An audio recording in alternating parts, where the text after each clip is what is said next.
किंवा त्यांनी बघावं हा विजय दिवसाचा सोहळा काय आहे 5 जुलैला. तो मराठी भाषेसंदर्भात किंवा हिंदी सक्तीसंदर्भात मराठी एकजुटीनं जो विजय प्राप्त केला, हा विजय या महाराष्ट्र देशांवरचा विजय प्राप्त आहे, म्हणून त्यांना जय महाराष्ट्र केला.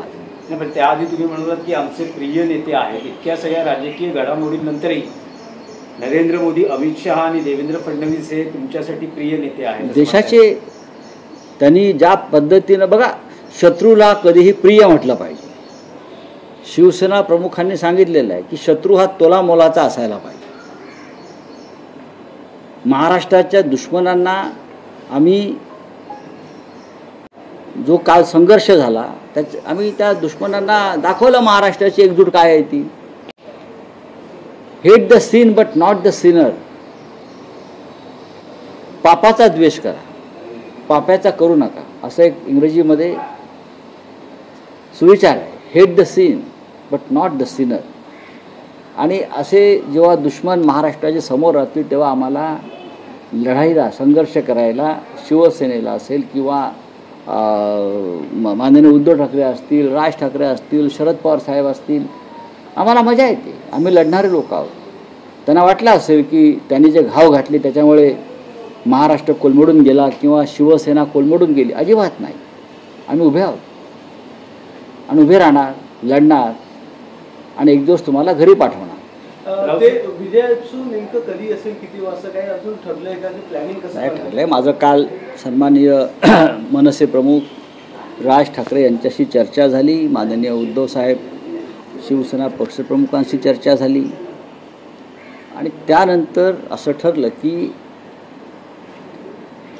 वरळीला जे डोम सभागृह आहे मोठं, तिथे हा सोहळा करावा. पण त्याचबरोबर शिवसेनेनं आधी तीर्थ मिळावं या कार्यक्रमासाठी, यासाठी आम्ही विनंती अर्ज केलेला आहे.